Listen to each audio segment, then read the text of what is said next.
Ahora es nuestra tarea, antes del bautismo, presentarle a Hani. Yo quiero que pase al frente junto con su mamá.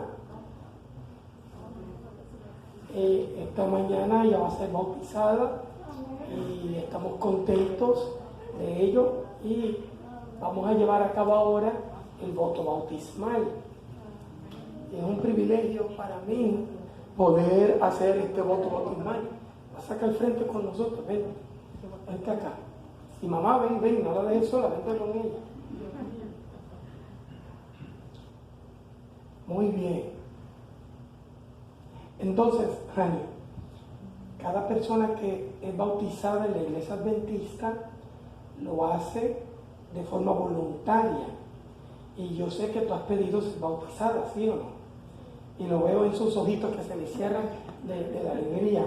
Entonces, no debes estar asustada. Todas esas personas que están allí te aman con amor especial. Amén. Y entonces, lo que vamos a hacer es, yo te voy a hacer unas aseveraciones. Y si tú aceptas esas aseveraciones, solamente levantas la mano para cada una de ellas. ¿Está bien?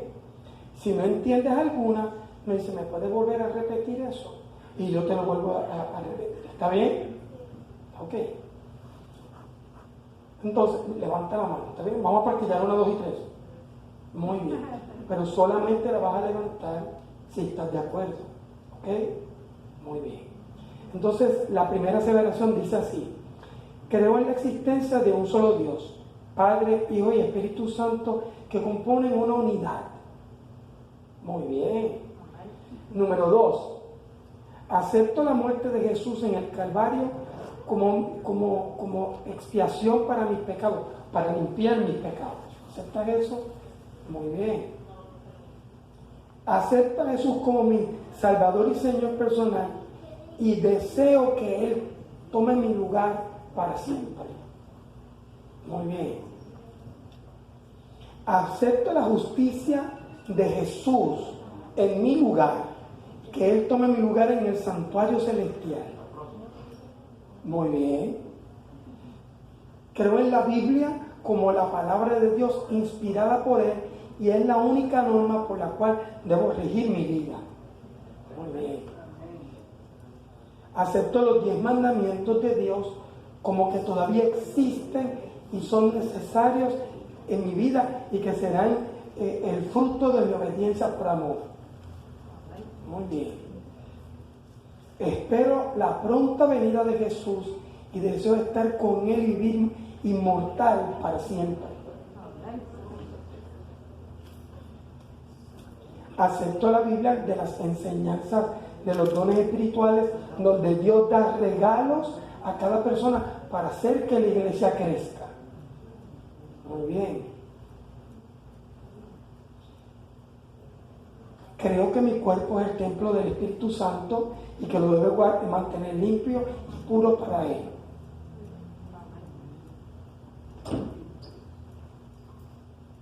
Acepto las enseñanzas del bautismo como lo presenta en el Nuevo Testamento, que es entrar completamente al agua en representación de que yo quiero que Dios me cambie. Amén. Y acepto la iglesia adventista como el pueblo remanente de Dios, el cual Dios va a levantar junto con todos aquellos que crean en el Evangelio de su segunda venida. Muy bien. Si ustedes han visto, le he presentado el voto bautismal adaptado a niños. Y ellos necesitan entender lo que nosotros hablamos. Y de forma previa antes del bautismo, los pocos que están presentes, ¿cuántos están felices de que Hani le va a dar su corazón a Jesús? ¿Y mamá está feliz? Amén. Muy bien, gracias, Señor, mi Padre. Ah, la mamá está de cumpleaños. Qué bueno. Qué bueno. Qué bueno. Bueno, ha llegado el momento de abrir la palabra de Dios. Les invito a inclinar el rostro para orar. Amoroso Padre Celestial y Eterno Dios, gracias te doy en esta hora por el privilegio que me das de poder estar en la iglesia de Bradmore con alguno de los hermanos de la iglesia. Te agradecemos por las medidas de seguridad que ellos están siguiendo y te pido bendición a este esfuerzo de mantenerse sanos y protegidos los unos con los otros. Por lo tanto, Señor, ahora al abrir tu palabra te pedimos dirección, te pedimos paz y te pedimos que inspire nuestro ser. En el nombre de Jesús. Amén. Amén. El tema que deseo compartir con ustedes es conocido porque vimos algo de eso en la lección de escuela sabática y lo he titulado Jesús no tiene mascotas. ¿Qué dije? Jesús no tiene mascotas. No sé si usted tiene mascota en su casa. ¿Hay alguien que tenga una mascota en su casa? Sí, levante la mano, quiero ver las manos. Varios tienen mascotas en sus casas. ¿Cuántos tienen perros? Muy bien. ¿Cuántos tienen gatos? Son menos los gatos que los perros. Decimos que el perro es el amigo del hombre o del ser humano. El gato es aquel que piensa que el hombre es su siervo. ¿Verdad que sí? Sin embargo, amamos las mascotas. Ese concepto de tener una mascota es el privilegio que Dios nos ha dado de tener un animal domesticado que puede estar con nosotros. ¿Cuántos de ustedes tienen su mascota dentro de la casa? ¿Cuántos la tienen fuera de la casa? ¿Cuántos de los que la tienen fuera le permiten entrar dentro de la casa?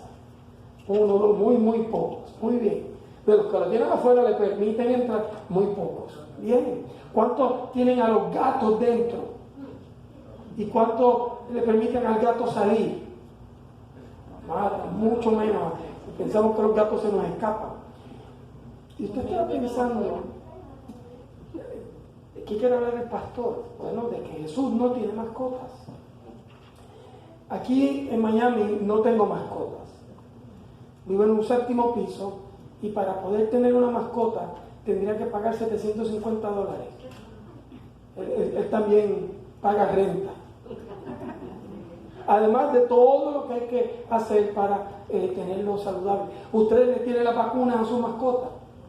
Sí, y lo llevan con frecuencia a hacer los chequeos al veterinario. Sí, y están felices de todo lo que ustedes gastan haciendo eso. Hay algunos que dicen, sí, con las muelas de atrás. Sí. Estando en Puerto Rico teníamos un perro que su nombre era Dino y la raza era un Jack Russell Terrier. Es un perro inglés y era un perro cazador. El rabo se le cortaba a esta altura del lomo. Esa raza, por lo general, se le corta el rabo a esta altura del lomo. Y usted dirá, ¿por qué esta altura del lomo? Es que ese perro se utiliza en Inglaterra, especialmente en Inglaterra, en el Reino Unido, se usa para cazar ratones. Y se suelta en los lugares donde están infestados de ratones, y allí llega el ratón y entra el hocico a la madriguera y empieza a escarbar hasta que consigue el ratón, y una vez que lo encuentra lo muerde, y el dueño que está cerca del perro, adivinen lo que hace, agarra al perro por el tuco del rabo y le ayuda al perro a sacar al ratón. El tuco del rabo es tan fuerte que el dueño puede alar al perro por el rabo. Yo sé que ustedes no hacen eso. Alan el perro por el rabo y le ayuda a cazar el ratón. El perro, una vez que saca el hocico de la madriguera, hace así, y el ratón quedó muerto. Y ahí lo suelta. Si el perro tuviese más de esta distancia de rabo, el dueño quizás lo agarra un poco más arriba y al alar le partiría el rabo al perro. Así que el cortarle el rabo al perro es una medida de seguridad. Quizás usted no le ha cortado el rabo a su perro, o quizás sí, quizás la raza conlleva eso. La idea es que este perro sí, yo lo recibí ya con el rabo cortado, y el de mi perro era más cortito, era como así nada más. Este perro era un perro fiel. Nosotros vivíamos en una montaña y para entrar a nuestra casa había una montañita y él se sentaba en la loma de esa montañita al lado del portón y allí nos esperaba todas las noches. Mi familia llegaba primero, pero cuando yo salía tarde de la iglesia, llegaba un poco más tarde, 10 y media de la noche. Vivía a 45 minutos de la iglesia. Así que cuando llegaba, allí estaba Dino sentado esperándome. Y Dino lo amamos. Para venir para acá, lo dimos en adopción a otra familia. El Dino vivía afuera y nosotros le dábamos comida seca, pero él disfrutaba de los mangos con sabor a piña que teníamos en esa finca. Disfrutaba de los aguacates que caían. También teníamos palmas de coco, así que picábamos y cada vez que íbamos a tomar coco, ella estaba allí esperando que le diéramos un pedazo de coco. Así que comía comida de perro, comía mango, comía aguacate y comía coco. Y comía todas las demás frutas que había en el vecindario, incluyendo, no se las comía, pero las mataba, las gallinas del vecino, que entraban a mi propiedad. Y era lo único que ese perro obedecía cuando estaba cazando. Cuando escuchábamos a las gallinas, ¡oh!, desde adentro de la casa le gritábamos, ¡Dino, no! Y él las respetaba. Si no le gritábamos, Dino, no había gallina. Con frecuencia llegábamos un día que estábamos afuera y encontramos una gallina muerta en el patio. Y teníamos que ir allí al vecino y pasar a ver al vecino. El perro mató a la gallina. Esas cosas no se ven aquí en la ciudad. Estoy hablando del momento rural. Quizás alguien se acuerda de su país tener alguna de esas experiencias. En mi casa sucedía, pastor. Sucedía, en su casa sucedía. Aquí en Miami. Aquí también. ¿Y su vecino tiene gallina? La dejaba desplumada. El mío la mataba, pero no se la comía. Y le estoy diciendo que Jesús no tiene mascotas. Están intrigados para dónde va el pastor. Ese día Jesús caminaba con sus discípulos y había estado en el lago de Galilea, en el área de Decápolis, donde estaban las 10 ciudades que se conocían como ciudades no creyentes. Y Jesús había estado con sus discípulos y Jesús estaba escondiéndose en esas ciudades. Yo no sé si usted sabía eso, que Jesús buscaba el área de Capernaum para esconderse de Jerusalén. Si usted pudiese ver el mapa de su Biblia, si lo tiene aquí presente, y usted pudiese ver dónde queda el lago de Galilea y dónde queda Jerusalén, usted va a encontrar que hay una distancia de alrededor de 62 millas. Y Jesús nació en el área de Nazaret, pero entonces vino a Jerusalén y allí en Jerusalén era donde estaba el templo. Quizás para nosotros 62 millas es cerca por la distancia que hay que viajar en este país, pero recuerden que Jesús lo hacía a pie. Así que imagínense, caminar en caminos polvorientos, 62 millas. Así que Jesús predicaba en Jerusalén. Lucas capítulo 4 versículo 16 dice que hubo un sábado que él entró a una de las sinagogas, como era su costumbre, y allí se le dio el libro para leer. Pero era interesante que había una secta política religiosa, que ustedes la conocen como los fariseos, que se conocía como aquellos que eran separados. Se habían incorporado cuando el pueblo de Israel fue cautivo a Babilonia. Y como allí no tenían templo para adorar, ellos comenzaron el proceso que nosotros conocemos como la sinagoga.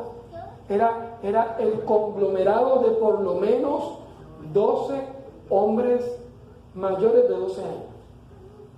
Y en esa unión de por lo menos 12 hombres mayores de 12 años, se estudiaba la palabra, el Antiguo Testamento, se cantaba, se oraba y se enseñaba las tradiciones. Los fariseos se levantaron como un movimiento político porque ellos se pusieron en la mente el hecho de que nosotros nos vamos a mantener puros. Fariseo significa aquel que se separa. Así que ellos querían ser puros y ellos tenían en mente separarse y ser puros y dominar al pueblo de Israel, ahora una vez vuelto de Babilonia, para que guardaran la ley de Dios. Porque ellos decían que si podían guardar la ley de Dios perfectamente, nunca más iban a volver a ser esclavos. Así que este partido político que tenía raíces en la religión judía, especialmente en los sacerdotes del templo, influenciaba al pueblo a que fueran estrictos guardadores de la ley. Había otro grupo, otro partido político, dentro del concepto religioso, que se llamaban los saduceos. Los saduceos buscaban el poder y la autoridad, aceptando la autoridad romana. Por lo tanto, dentro del trabajo religioso que se llevaba en el templo, había una lucha, una disputa constante entre los fariseos y los saduceos. Dentro también de la economía judía estaban aquellos que eran extremistas, que querían deshacerse del poder político de Roma y se llamaban los celotes. Era un movimiento secreto de ultraderechistas que querían la liberación. Esto permeaba en toda Jerusalén. Y cuando Jesús iba a bendecir a las personas, a hacer milagros, a hablarle a la gente del reino de Dios, constantemente habían personas de los fariseos y de los saduceos escuchando a Jesús. Ahora ustedes se imaginan a una persona de los fariseos escuchar que Jesús dijo: el sábado fue hecho por causa del hombre, no el hombre por causa del sábado. Y esa gente molestarse con Jesús. Este hombre no respeta el sábado. Y ahora, cuando Jesús en el Sermón del Monte presenta que si un romano te pedía que tú tomaras la carga y se la llevaras una milla, Jesús le dice: llévenla dos, demuestren que son diferentes. Ahora imagínense, todas estas facciones políticas no entendían el mensaje de Jesús.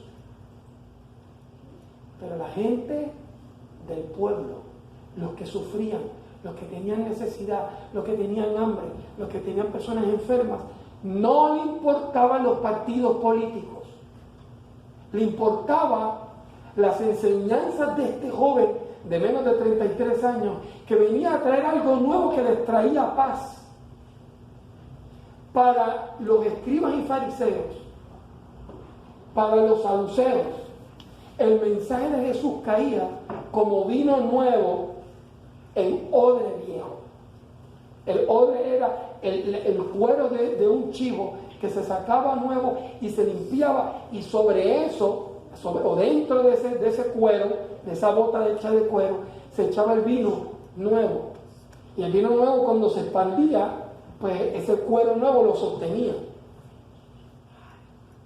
Jesús está diciendo que su mensaje era el vino nuevo en odre viejo, que cuando llegaba ese mensaje poderoso de la bendición, el odre viejo no lo sostenía, se rajaba. Los fariseos y los saduceos no soportaban el mensaje de Jesús. Y para Jesús era una constante carga tener que soportar las acusaciones de los saduceos y de los fariseos.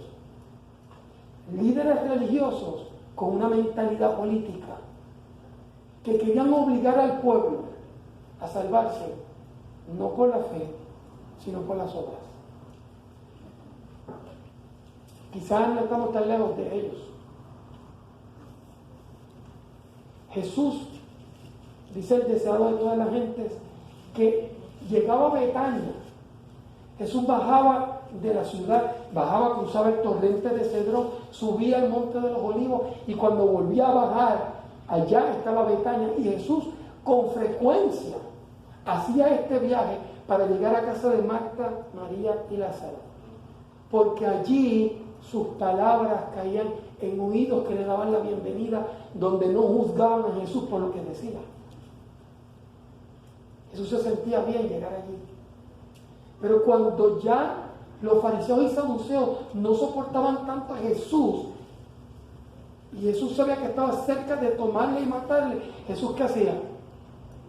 Se iba lejos. No se iba a Betania, se iba más lejos. Caminaba más de 62 millas, porque para subir tenían que pasar por Samaria, y con frecuencia tomaban el camino del desierto para llegar a Galilea, donde estaban las personas que no tenían educación, donde estaban los pobres, donde estaba el trabajador de a pie, donde estaba la persona que no tenía recursos, que era despreciada por la capital. Y allí Jesús les predicaba. Pero era interesante que las tradiciones paganas en ese lugar, como los fariseos no vivían en esa zona específicamente, permeaba la superstición y eran ciudades incrédulas. De allí fue, en esa región de Decápolis, donde Jesús sacó el demonio del Gadareno. Pero ellos le pidieron que se fuera. Sin embargo, el Gadareno se quedó allí, y Jesús entonces tuvo una bienvenida después que ellos vieron la obra de transformación de este hombre. Usted está diciendo, pastor, usted está dando tanta vuelta. Estoy dando mucha vuelta porque yo quiero presentarte lo que está pasando. Ahora Jesús se escapa de Jerusalén, se va al lago, está allí, la gente es incrédula, él le predica, allí hace la alimentación de los 5,000, las personas vienen por lo que Jesús les puede dar, pero son pocos los que vienen a recibir a Jesús por quien es Él. Sin embargo, un poco más al norte de donde está Jesús, hay una mujer pagana que adora a ídolos. Y con frecuencia se había arrodillado delante de los ídolos, pidiéndole el favor de su hija. Esta mujer había sido criada donde la idolatría había reinado en los tiempos del rey Acab. En esa zona ella se había desarrollado. Su tradición era cananea. Ella era cananea de herencia y era cananea de nacimiento. Y los cananeos fueron el pueblo que Dios le dijo al pueblo de Israel que usted tiene que sacar. Yo los voy a sacar de aquí para que tú puedas tener la tierra de leche y miel. Pero Dios plantó al pueblo de Israel en el medio de ese pueblo pagano para que fuera una influencia al pueblo pagano. Y qué interesante que Dios nos pide que seamos puros, pero nos pone en medio del fango. Porque Dios esperaba que el pueblo de Israel pudiese alumbrar ese fango. Esa era la función del pueblo de Israel. Para el pueblo de Israel, siguiendo el concepto y la enseñanza de los sacerdotes del partido político, de los fariseos, le dijeron: usted se tiene que separar, usted no se puede unir, y si usted se une, se contamina. La contaminación es algo que nosotros entendemos en este diario vivir, ¿sí o no?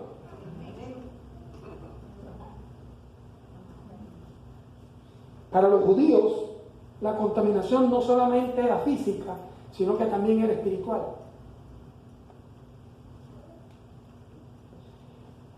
Y esta mujer había sufrido tanto, porque habiendo adorado ídolos, los demonios habían entrado en su hija. Ahora imagínense esa mujer, si el concepto del gadareno era triste. Ahora piense en esta niña, esta joven, controlada por los demonios, en la casa de esta mujer. ¿Cuánto tiempo había sufrido esta mujer? ¿Cuánto tiempo había sufrido esta muchacha? Yo no sé si usted ha visto una persona controlada por el espíritu satánico de los demonios. Dios llena al ser humano con su espíritu y esa plenitud del espíritu trae paz, trae descanso, trae alegría, trae esperanza. Pero un ser lleno del espíritu satánico está lleno de todo lo contrario. Hay enemistad, hay quebranto, hay ira, hay perplejidad, hay destrucción, hay gozo en destruir. Ahora imagínense esa madre luchando. ¿Cuántas veces se arrodilló delante de los dioses paganos, de las imágenes paganas? ¿Cuántos perfumes le llevó? ¿Cuánto incienso encendió? ¿Cuánta comida le trajo como ofrenda? ¿Cuántas flores puso en algún altar pagano para que sus dioses pudiesen hacer algo por su hija? Y nada había pasado. Y ahora Jesús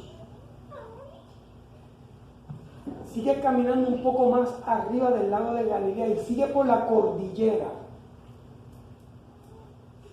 Y en esa cordillera Él mira hacia el oeste y puede ver toda la llanura donde está la ciudad de Tiro y de Sidón, y hasta el final puede ver el mar el mar Mediterráneo. Y allá, desde allá arriba, puede ver las costas del mar Mediterráneo.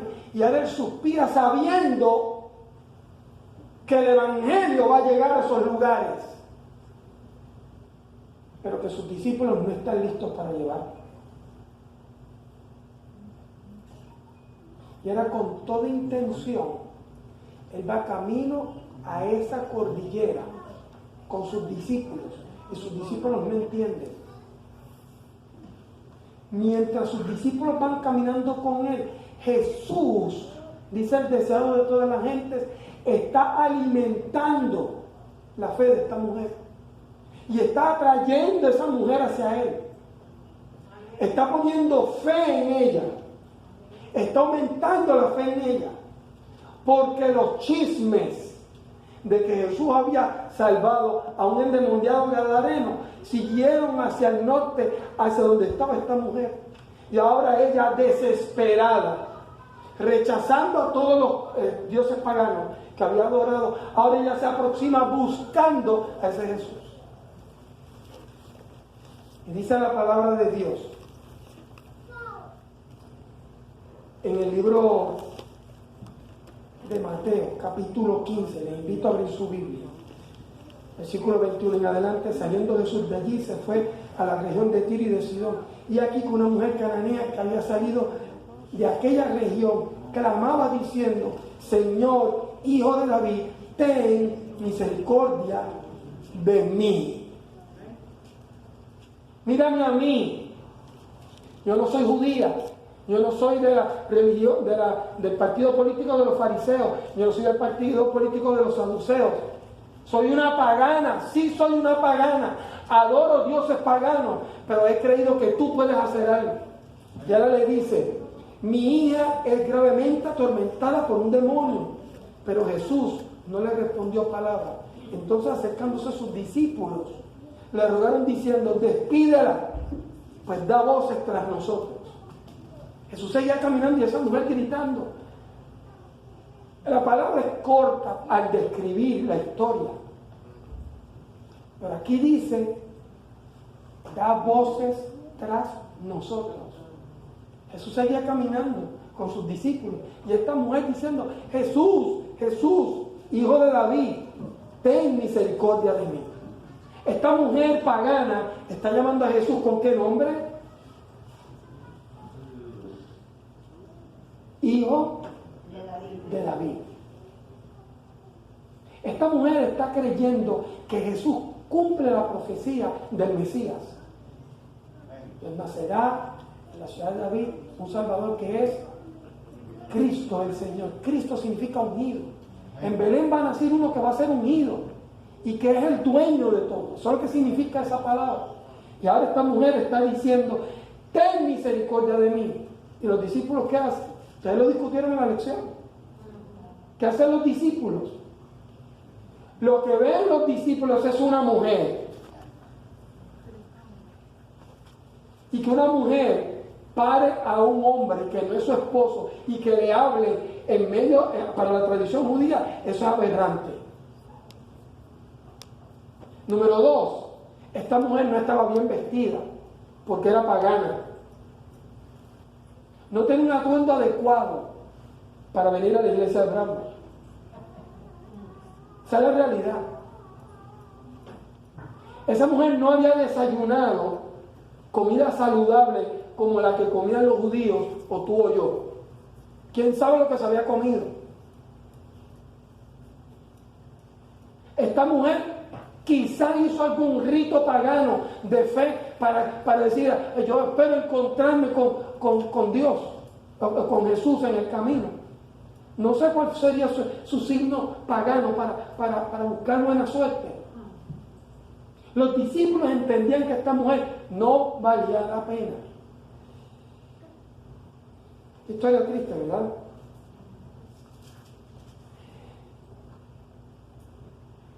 Jesús ahora le responde a la